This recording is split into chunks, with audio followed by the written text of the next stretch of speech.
Hey, loves, you are listening to the Be Well Beautiful People podcast, the show that inspires you to live your best joy-filled life by centering healing and liberation above all. I'm your host, Demarra West, author of Me Too, A Therapist's Journey to Heal, Find Liberation and Joy, and it is a privilege to be in sacred space with you all. Today's episode is part of our Alchemizing Trauma for Community Impact series, which is sponsored by the Love Building, H&B Building Services, and the Lip Bar. We're highlighting incredible Detroit leaders who have used their trauma, both individual and at the community level, as a driver towards transformation in our community and beyond. My hope is these conversations inspire you to step fully into the power you have to discover or further ignite your healing journey, which ultimately helps to heal the world. Let's get into it. So I'm here with the amazing Katrina Stewart. She is author of Through Trauma to Grace, which tells the story of 3 generations of women in Stewart's family who dealt with and overcame childhood trauma, alcoholism, and other kinds of abuse. Katrina has channeled all she has learned to touch the lives of 300 plus, yes, y'all, you heard that right, 300 plus women that she has been able to mentor towards greater purpose, greater joy, and greater financial sustainability. We're going to be diving into the impact of mentoring on our personal healing and community transformation. But before we do that, let's ground into the words of Toni Morrison. If you have some power, which we all do, then your job is to empower someone else. So let's get to this empowerment, y'all. Katrina, I am so glad that you are with me, my sister. Thank you, my sister. I'm so excited to be here today. Yes. We got a lot to talk about, don't we? Oh, yes. My goodness. Every time we're together, we have so many things to talk about. We do. So let's talk as if we are at the kitchen table, right? Sitting over coffee, queen, all right? Okay. Just chatting it up, catching up, and inspiring this amazing audience that's joined us today. That's awesome. So you named grace specifically in your book, right? Yes. And I love that you did that because I imagine that you did so with immense purpose. And I would love for you to talk about that process of moving from trauma to grace, which is no small feat, and what that has meant to you. Thank you for having me on today. I am so excited to be in this space with you. Me too, queen. And the process of going through from trauma to grace was no easy task. No easy task, because we all know, those of us that have experienced trauma, especially in our childhood life, and you brought that up very eloquently, and something else I was listening to the other day, my ACEs, I was 8 out of 9. So, and that's adverse childhood experiences. Yeah. So my supposed future was supposed to be something completely different. Come on. It was not supposed to be the woman that is sitting in this chair now, able to express and tell you that I came through all of that through the power of prayer, hope, resiliency, and my grandmother. My grandmother on my dad's side. She was very instrumental in giving me a safe place and a peaceful place where I could always go to. I just didn't recognize that. Yeah. As a child, I didn't recognize it. But looking back on it now, being able to be in her space in those weekends that I would go and spend with her, she provided that intervention. She provided that intervention that was necessary for my mind to be able to get to a place where I could rest. And through her love, and I'm not saying she may not have been the only person, but she's the one that stands out the most, because I remember those times of the love that she shared and the love that she gave to me. I knew there was something different that I could achieve, and something else that was out there. Even though the environment that I was in was very toxic, going to her home gave me that sense of peace. And so she was showing me grace. Yeah. She accepted me for who I was. She didn't know what I was going through. Mm-hmm. Because I honestly believe had she known, there would have been more than what she was capable of, what she did during that time, because Yeah. that's the type of woman that she was. Mm-hmm. But just being able to go to her, my grandmother Ruby Cobb, and to Mm. spend that time with her and to see this woman, this beautiful, beautiful woman who had such strong strength within herself and the issues that she came through. Mm-hmm. She was still able to be the grandmother and the mother and the wife to her family. Yeah. So that was, we talk about mentorship. Mm-hmm. Yeah, so that was informal Yeah. mentorship that my grandmother was able to give me, and that grace that she showed. Yeah. And that's actually what came in my spirit, right? That she was your first Mm-hmm. mentor. Mm-hmm. And I know that oftentimes we don't think about grandparents or Right. parents or aunts or uncles or whatever role we're playing as a Right. mentor. Right. And even teachers, right, Right. can be a mentor. Anyone can serve in that capacity, Mm-hmm. both formally along with informally. And I Yes. think that whenever we're sitting at the foot of someone, Yes. whether it's that we have their ear, we have their heart, Right. they are serving as a potential piece of inspiration for us. Absolutely. And I really appreciate what you said, that you, at the time as a child, even though she didn't know everything that you were going through, and she Right. probably would have been a staunch advocate for you Exactly. if she had known. Had she known. But so oftentimes that even when we find safe haven as children, we don't always reveal our deepest, darkest truths. Absolutely. And this is why writing your story is so critically important, because a lot of times people will hold on to these truths Right. and they will take them to the grave. And a lot of times that holding on to the truth and taking it to the grave means that in some shape or form, we have been adversely impacted, and it's prohibiting us from living our lives as fully as we would like to. Absolutely. And so even though in some ways your grandmother was helping you to alchemize parts of your trauma as a child, there was still a lot of it that you held on to. I did. And we're going to be exploring more of that in your journey to release these things, and how it has manifested into really beautiful things for your life, along with the 300 plus women that you've touched. Can't even believe that number. I know, right? This was actually when we sat down initially and talked about 300. And listeners, one of the things that I want you to hear about this is that Katrina doesn't have a formal mentorship program. No, I do not. Right? She just knew that her life's work was about using the things that she learned with every opportunity she had, which had such an indelible mark on the lives of so many. Absolutely. And so even though her work is worthy to be invested in and paid for, right? Absolutely. And we're going to be leading to that, right? In the future, we don't have to formalize our work to have the kind of impact that we know we're being called to bestow to the world. Exactly. That's so, so beautiful, Queen. Thank you. So on this note, when I first discovered that you had mentored 300 women, it really did blow my mind, right? Because a lot of times when we hear these stories, we're hearing them in the context of formalization, right? We're hearing that somebody is a mentor leader for a program, and these are the people that they touched in their lives. But knowing that you took the time out of your life to be intentional, and some of these mentors from that very first one, you still have a touch into their lives to this day, right? And so it really, really spoke to the bleeding heart that you have to make sure that other people have an opportunity to bask in the light if they choose to bask in it, right? So let's talk about that very first mentee. I know, right? I mean, we're going back. We're going back, right? So talk to us about how this mentee was when they first came to you and where they're at now.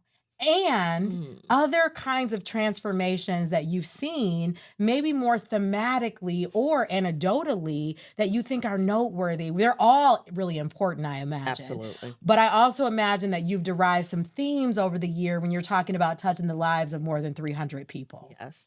And to even say that number, 300. I'm still shocked when I saw the number, actually saw the number. Hearing it is one thing, but actually look, it's like That's a lot of people. And it's not just female, it's male, but the majority of it has been young ladies and some of my tender genders, Mm-hmm. generations. But I'm thinking back on one person in particular, and when we say 300, this includes family. Yeah. This does include family, and there's my cousin. So I would Mm. say she was my first Mm-hmm. because as I was growing in my early 20s is when it became evident of this call. Mm-hmm. And it was be the person you needed when you were growing up. That's my theme of my life. Be the person you needed when you were growing up. Mm. And I could see, and actually someone else just came to mind, but I could see me and her. Mm. And I knew the path that she was going down because I had just come from that path. Yeah. So being able to speak life into her and to listen to her, which was so huge. You know, we see them, we hear Mm-hmm. them, but are we listening to them? Are we Mm. listening to the words that they're saying? Are we listening to their heart? Are we listening to their experiences? A lot of times, no. It's just do as I say and not as do as I say and not as I do, Mm-hmm. or don't question me. You know, Mm-hmm. that's the generation I came from. You don't, you were seen and not heard, Yeah. and that didn't work. That didn't always Well, it work. doesn't So really work for any of us, any of right? us, And I know right? it's old school and I want to honor the ways that we Absolutely. parent, but part of, Yes. liberating is Is acknowledging acknowledging it. when we're applying practices that are actually not for the greater good of one's humanity. Exactly. And that wasn't. Mm-hmm. And it didn't work for me because what it made me do was hold in everything that I was going through Mm. and not express my emotions or my feelings or the experiences that I was having. It was pretty much just deal with it internally. So I saw this in her and was able to begin to talk to her and speak to her and build a relationship, a trusting relationship. And as I saw it in her, I started to see it around the women, the young girls that were around her, Yeah. and started to build those relationships with them as well. Mm-hmm. Many of them whose moms and dads I knew, but I would always say to them, I know your mom, I know your dad, but what you bring to me stays with me. Yeah. It doesn't go any further unless it's a life threatening situation. Then that's Mm-hmm. something different. But otherwise, what you bring to me, it's between you and I. Yeah. And we will talk this thing out and work this thing through. And so that began this walk of being who I needed when I was growing up for the young people that were coming into my life at that time.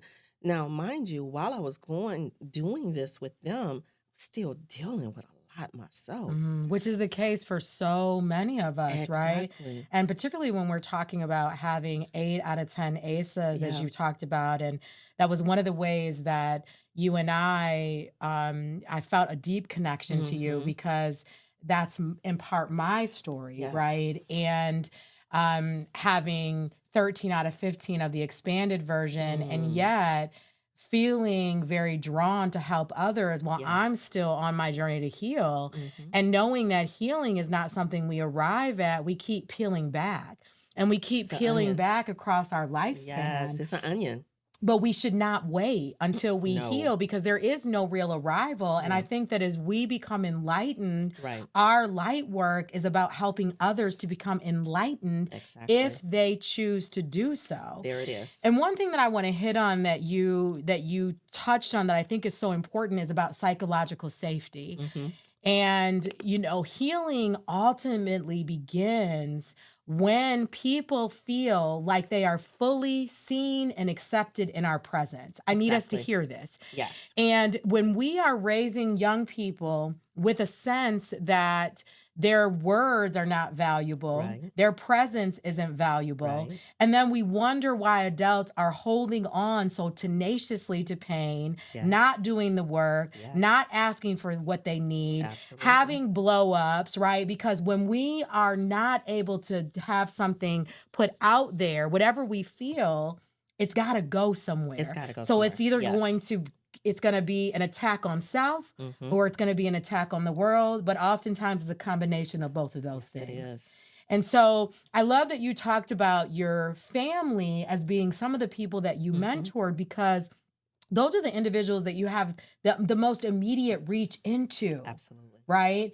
And for many people that I come across in my life, and I'm sure for you too, we want to save our people. Yes. And usually the first people we see as our people are our family members, right? That's right. And not from a place of pushing people towards change, because as Peter Saying said that, people don't resist change, they resist being changed. Right. But inviting people in with a sense of love as they are ready and on their own terms and based on the dosages by which feel most right for them. Absolutely. Yeah. Yes. So where is this cousin now, sis? This cousin is right in my life. She is, actually, I was just texting her before I came in. Yeah. And she is right there in my life, and she's doing amazing. Yeah, she's been through some things, but that's okay. We all have, right? Listen, life going life. Life is going to life, and she is working on that journey to become the woman that she is destined to be. And as she continues to do that work, I'm right there with her. Yeah. And there's no judgment. And that's something else that must be brought out. There's no judgment in someone else's walk and what it is that you're doing. There's no judgment in her life and her life story. Actually, what she is doing is also using these tools to be for someone else. Yeah. And to speak life into someone else off of her own experiences. And so, yes, my family, my younger cousins were pretty much the first ones who I began to mentor. And now there's another one who is married, has a beautiful family, and that girl is on fire. I mean, on fire for the Lord. And she's taking everything in that she is hearing, whether it's from me or from someone else, but she's taking that all in and doing the work. She's applying it. And we sit on the phone, and there's times or Zoom or FaceTime, not Zoom, FaceTime. And, there's those tears, but that's okay. That means you're releasing it. You're letting it go. And so now she is on fire for what it is that she is doing as a mother, as a wife, as an entrepreneur, as a student, as a mentor for someone else, and in the ministry that she is being called into. And so I see where my struggles, what I went through, and those words that I spoke into her, how they're being rooted. And now they're springing up. That's beautiful. Yes. So even though we don't want to say that you can take full credit, right, for where she's at, because she had to do her own She work. had to do her own work, yeah. But let's say that this intervention wasn't available to her. Where do you think her life could have ended up? She's going to wind up where she's supposed to be. It just would have taken a lot longer. Yeah. So this is really important, right? We talked at the beginning about fast tracking where we're trying to go. Absolutely. And so oftentimes that when we come from pain, we might feel like we're on an island, right? That nobody understands. This is one of the trickeries of trauma. And the reality is that for everything that you've encountered in life, other people have encountered it too. Yes. And there are oodles of inspiration everywhere, both formally and informally, that if we seek it, we can find it. Absolutely. And if we want to seek it faster, one of the ways that we do that is by connecting with people that can be that source of power for us as we are working to cultivate power within ourselves. Absolutely. Yeah. And there's that saying, when the student is ready, the teacher will come. Yes. And that's what I see, in all of these individuals that I have connected with. And there's another young lady who is walking in her gift. She's walking in her calling, but she is also connecting with me. So she reaches out. Hey, a quick text will come through. Hey, can we talk? There's something I want to run by you. Or do you have time today? Or sometimes it's just, what are you doing? Yeah. Then I know, okay, there's something that we need to talk about possibly. So let's connect. Let's have this conversation. And when we sit down and do our face-to-face or FaceTime or having lunch, you can almost see it. You can see it. she's getting it. Yeah. Mm. But you have to hear it. You have to have Mhm. an ear to listen to what it is that's being said and Yeah. not judgmental again, and build that relationship out of love. All of them know I love them. Mhm. There is nothing that they can do that could stop me from loving them. Yeah. Well, and love in its purest form is really it's absent of judgment, Yes. right? When we really love people and our goal in life is to love the world, Yes, it right? is. Is to see people so clearly that we see ourselves in Right. part reflected in their lives, which can be really difficult when Mm-hmm. people are moving in ways that are so counter to the way we move or so counter to the way that we think. Right. And yet, we know that we're being called to love the world because Absolutely. loving the world helps to create that bridge, if you will, so that people can feel settled in your presence. Exactly. Because it only takes one It only person takes one. to Yes. leave that indelible mark on Mm-hmm. someone's life that then gives them that springboard Right. to do the work necessary to rise. Yes. And so, in a nutshell, what would you say are some of the themes that you've seen arise from people? What kind of changes from Mm. uh, it could be getting a job or making more money or Yes. anything. What are some of the things that you've seen thematically? The education. I'm Mm, huge on the education yeah. and going back to school and getting their degree or learning a trade or getting their endorsement or their credentials. So education, mothering, Mm-hmm. being a wife, studying the Word of God and understanding what God has in store for us. Yeah. And, when you said love, the Bible tells us man will know you by the love you have for one another and know that you are my disciple. I just paraphrased that verse, but there it Mm-hmm. is. And, Mm-hmm. and so the love that I see in them for others and to understand who they are individually. So education, mothering, parenting, Yeah. um, in their marriage, in their relationships, on their job, Mm. learning how to navigate your superiors or your Mm-hmm. Mm-hmm. coworkers, right? And mental health is Yeah. another one. Mm-hmm. Taking care of yourself and not being afraid to reach out and ask for help Yeah. and to seek out that counselor, that therapist that is best for you, Mm-hmm. so that we can do that work. That's how I got to this point. I had to do the work, and Yeah. and because mental illness was in my family, well, I needed to find someone that would be able to help me to work through the mental issues that I was Mm-hmm. dealing with, the Mm-hmm. mental health. And that was another huge factor. Yeah. So doing the work with that. And I see this. Mm-hmm. I see this. And everyone's at different levels, everyone is at different stages, which is perfectly okay because that's where you are. Absolutely. Well, what I really appreciate is that you named so many different layers of self, right? And that mentorship can be a pathway to address anything. Yes. On top of being a licensed therapist, I'm a certified professional coach. And one of the things that I tell my clients is that, and no matter how they came to me, it could be Mm-hmm. their employer hired me to work Mm-hmm. with them. I Mm-hmm. tell them this is your time to explore anything that you want Yes. to explore. That yes, my client is, your boss, the CEO, whomever is my client, but you are my client. Exactly. And part of how we're going to do good work together is you need to feel like you can bring anything to the table and That's it's right. safe and you're going to have the support that you need to be able to navigate through it because we are the collective of many, many parts. That's exactly. And so if we improve our relationship with our partners, let's Mm-hmm. say, we're probably going to be better at work. Yes. If we can have a better relationship with our supervisor, well, that's going to open the door for us to be able to make more money and Absolutely. advance in the workplace. And right. Absolutely. So everything has a ricochet effect and Mm-hmm. everything is interconnected. So I Absolutely. love that you named so many parts of Mm-hmm. what makes us human, Right. to acknowledge that any of it and then some can be put on the table and people can be supported in a mentorship relationship, Absolutely. irrespective to those things. So that was really, really good, Thank sis. you. So prayer and reflection, and you talk about this a lot. You Mm-hmm. even have named it already in the short Yes. time that we've been together.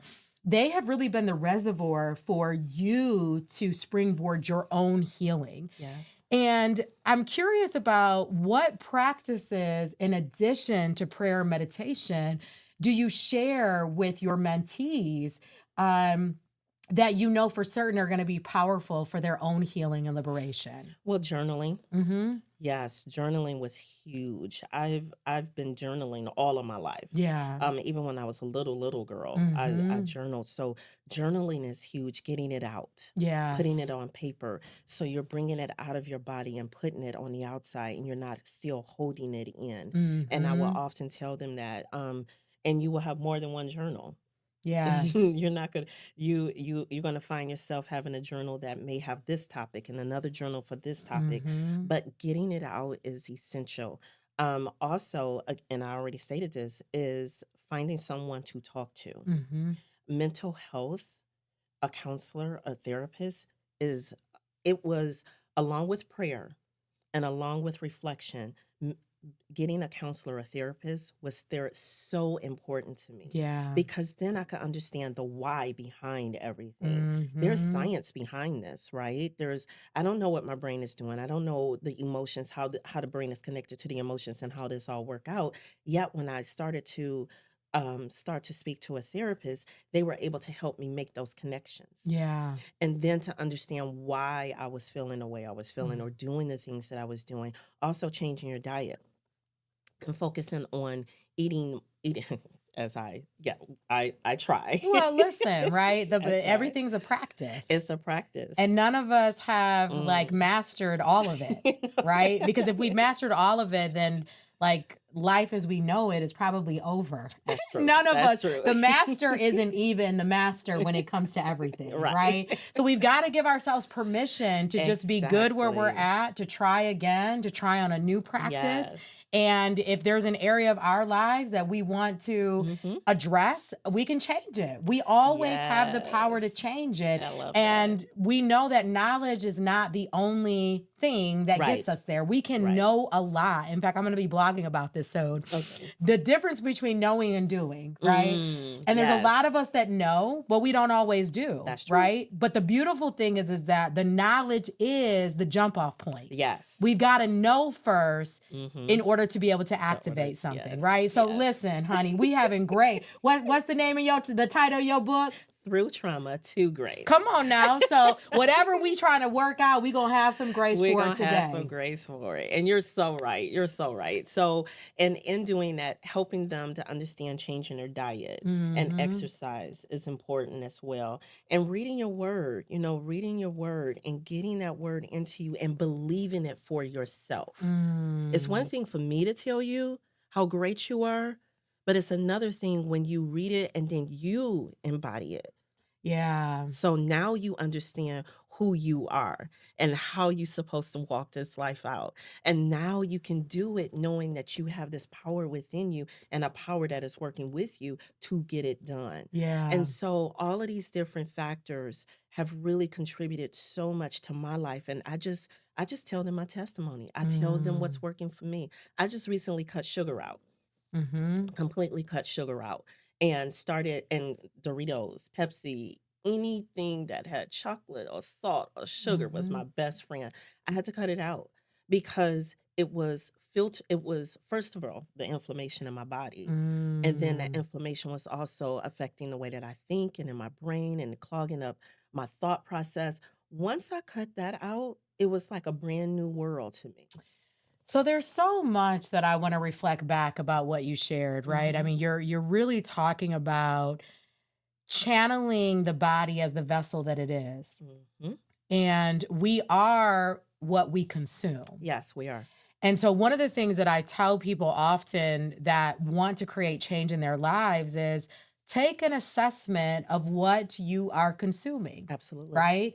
What's your spiritual consumption? How much Yes. time are you spending in reflection? There's a Yes. quote that says, to know thyself is to know God. The reason why we take time to slow down and to be still is so that we can get into the truth of who we are, so that we can hear the wisdom. You said, guys, Yes.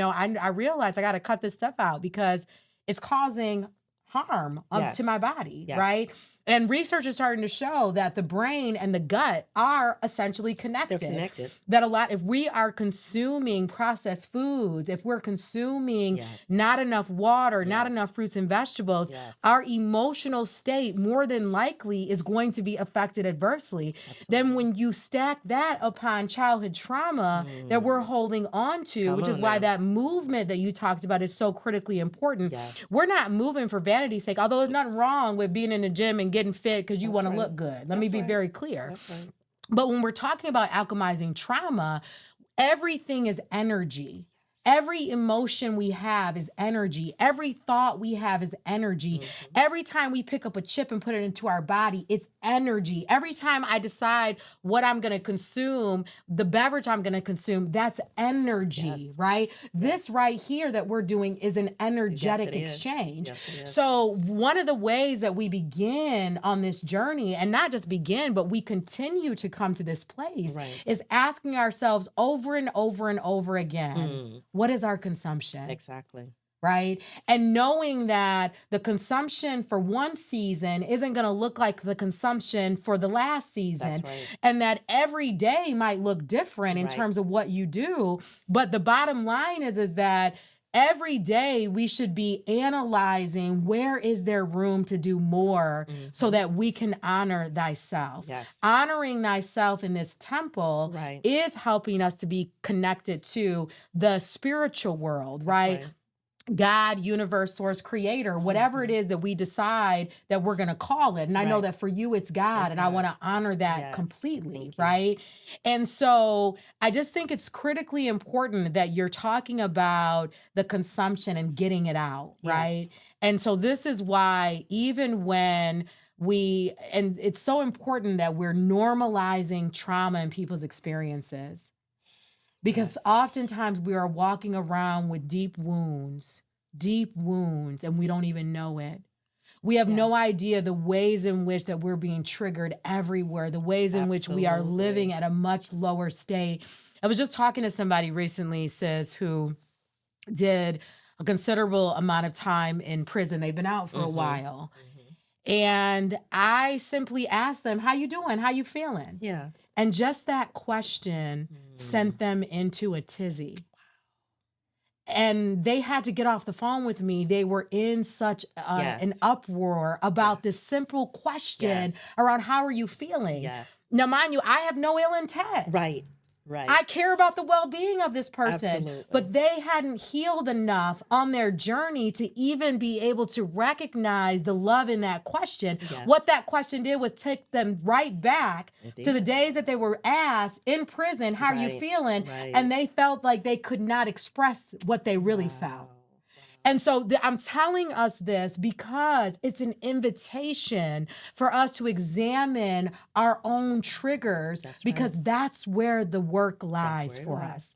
And Absolutely. all of us, no matter how long we've been on that journey of healing and liberation work, no matter how many lives we've touched on this journey, Right. there is always more for us to learn, Always. more for us to do, more for us to be. Absolutely. And so I really, really appreciate the simplicity of that, Yes. but also the complexities that lie in taking care of every single major organ center in the Everyone. body, Yes. which trauma has the power to adversely impact.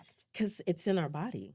It's in our DNA. Yes. It's in us. And it gets stored And it gets on a stored. cellular level. Exactly. And so this is why when I talk about trauma, I oftentimes say it's not just the trauma itself that's problematic. Right. It's the aftermath It's of it. that, What yes. happened after? Did you believe the survivor? Right. Was the survivor able to talk about what Right. happened in a Right. safe space? Exactly. Right? Were they supported in doing Right. what was necessary, Right. or were they told that it wasn't a big deal, or it didn't really happen, Get or over to it. get over it, Get or over it. all Yes. these messages that we don't just receive from, the people that may have harmed us. We receive this from people who love us too. Absolutely. Because oftentimes we have desensitized ourselves from trauma without a recognition that, as James Baldwin said, whatever we don't face, we can't We heal. can't heal from.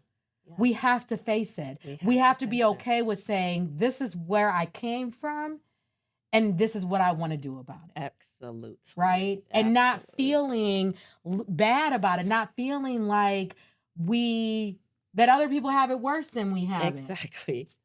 Your trauma is your trauma. My trauma is my trauma. Yes. It's not a matter of levels. It's a matter of dealing with it and Yes. getting it out. Whatever it was that I was dealing with, I knew there was something better. I knew there was a better place. And it was just a matter of trying to find that outlet. So there was also drugs and alcohol and all those other things, but it did not heal. It suppressed. So then when the healing began to take place, when God's grace came in and showed me that I can get through this and I can get through it, but it's going to be painful, but I can do the work. And he's going to be right there with me. So in that case, I can do this. This book took 4 years to write because of having to relive that pain over and over again. Yet, while writing the book, I still was mentoring. I was still talking to others. I was still helping others in their pain. And the book, as every time you revisit it, it was helping you to heal. It was helping me to heal. Right? So there is this re-traumatization that oftentimes has to happen. Yes. And depending on how deep a wound is, we may always have some pain associated with that revisiting, right? Absolutely. So normalizing some of that, right? But I love that you said, and this is an abundance principle, that you were being supported the entire time because life is always instantly and constantly unfolding for us. Absolutely. Even in the most dire of circumstances, right? Even when devastating things happen that are unspeakable, that there's no way that we can wrap our mind around in this human form, there's still a purpose. There's still something that we can learn and derive from it. Right? Absolutely. And so that is so good. All right. So the next thing I want to talk about is research has shown time and time again that mentoring is not just good for mentees, but it's good for mentors. Yes.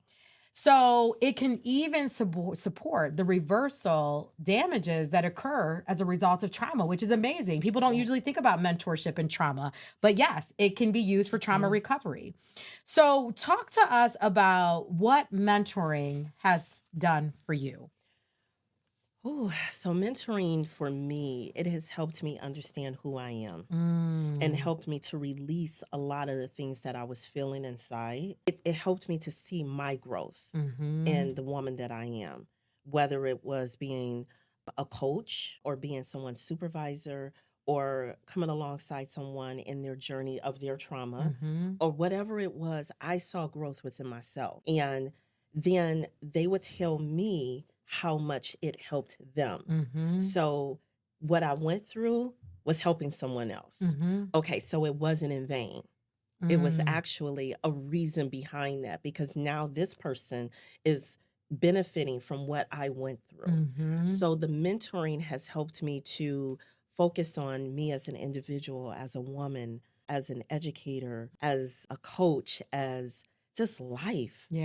Of being this woman who can give so much to these individuals, and it builds up my self-esteem. So I've become more confident, and when I talk to someone else about my experiences, my journey, my job, whatever it is, I'm more confident in that because I know it's going to reach whoever it's supposed to reach. And when they're ready, they'll receive it.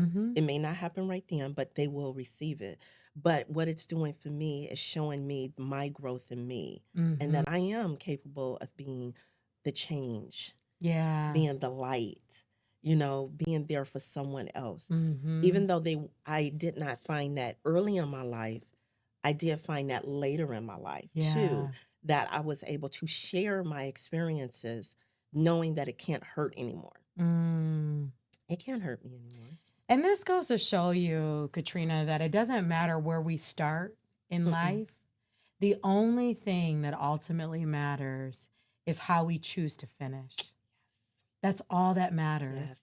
That in whatever way we were harmed by the world and whatever ways we shrunk in the midst of that harm, Right. we can still discover thyself. Yes. We can still discover thy power. Mm-hmm. We can still discover peace Right. and love and Right. joy Right. and financial prosperity Right. if that is something that we decide we want to do. We can. And as the Four Agreements talks about, that the goal in life is for us to know ourselves so clearly that we don't have to be affirmed necessarily in the brilliance of who we are. That's right. But yet, what a gift it is to have words reflected back to us to Right. say, you did this for my life. Right. Those words that you imparted. Right. This is where I am now. You have no idea that you did this for me. Yes. And this yes. is one thing that I want to highlight really quickly, that this is why it's so important that when we feel an itch to say something, right? Yes. Because of course we think about mentorship in this very Yes. formal way. I'm trying to interrupt some of that today and invite us in Yeah. to think about the non-traditional ways that we can Yes. touch the lives of people, even just seeing somebody on the street and walking past them and Right. smiling. We don't know what that smile is going to do for somebody. Absolutely. We don't know what the words that we speak is going to do for somebody. Right. And sometimes we can be so moved in moments where we feel inclined to say something. We may be afraid to say it because it's like, well, Yes. I don't really know this person that Right. well, or who am I to say this? Well, Right. who are you not? Who are you not? Exactly. Who are you not? Yes. And so I just want to encourage the audience to be bold in your Yes. pursuit of impacting people's lives wherever you can, both formally and informally, Yes. because you never know how your words or your work is going to have a positive effect on Exactly. somebody's life. Exactly.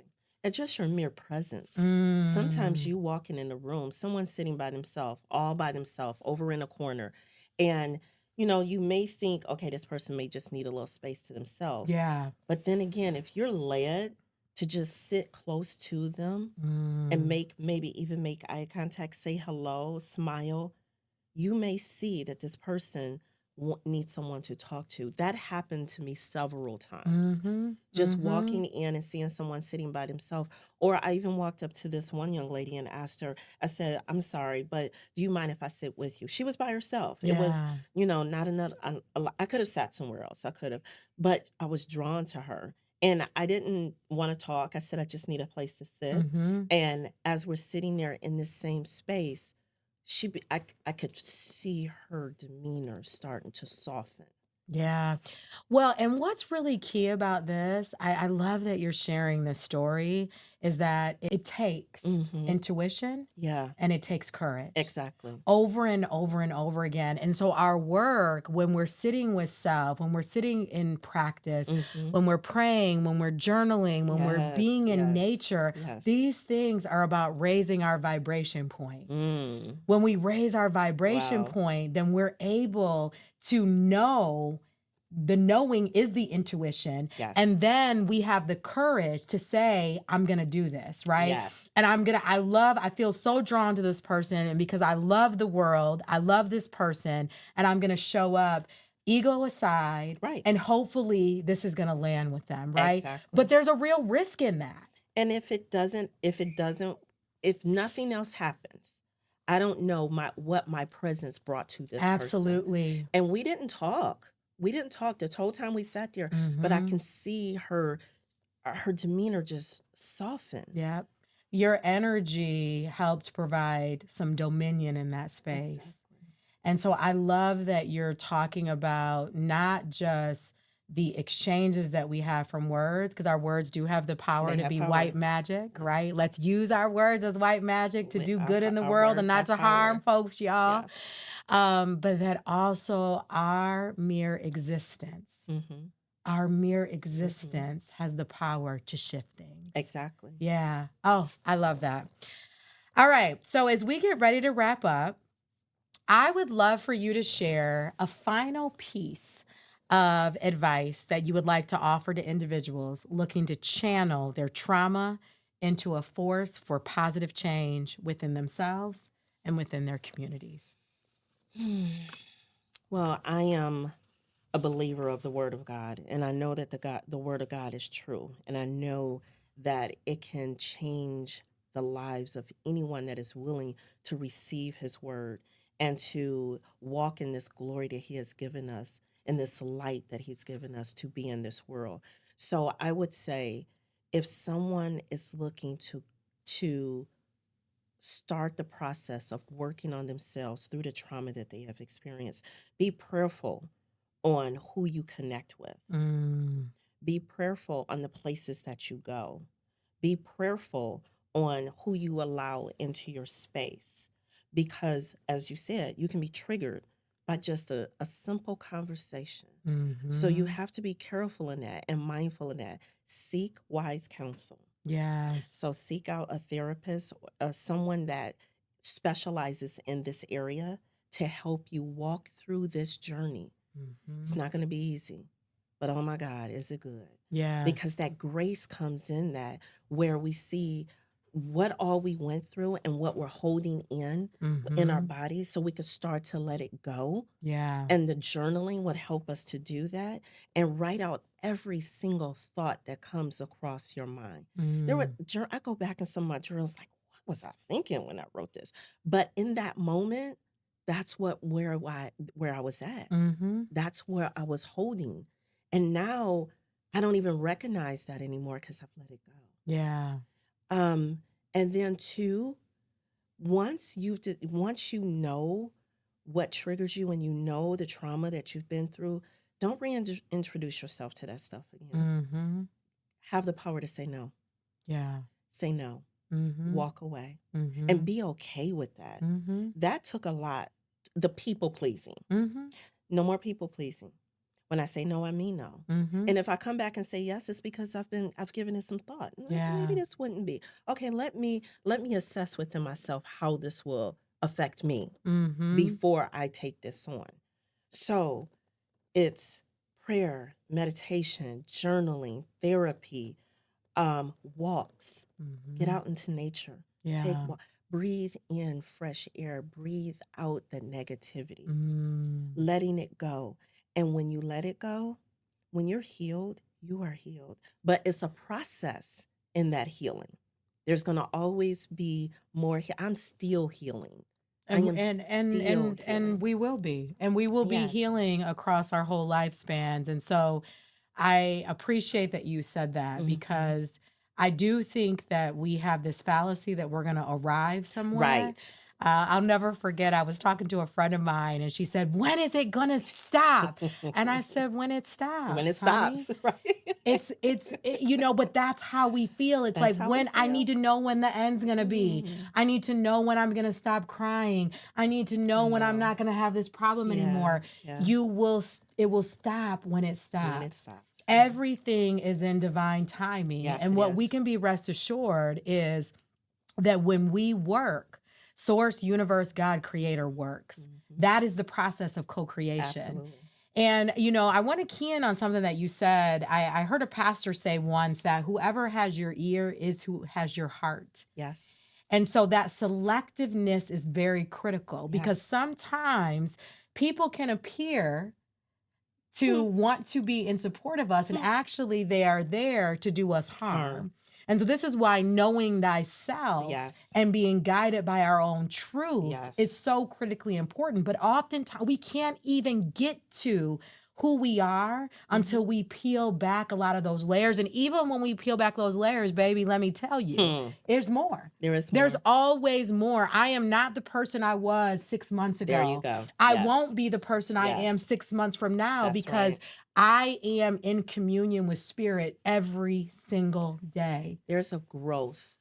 You're constantly growing. Yes. You're constantly growing. And we're designed to. We are supposed to. We can't stay the same. If you're staying the same, you're not growing. You're not. What are you leaving? Yeah. What is your legacy? And our natural design is to evolve. So when people say things like, it's just how I am, or I'm always going to be, I've always done it this way. And it's like, well, that's fine. Do you want to keep doing it that way? Right. If you want to, great. Right.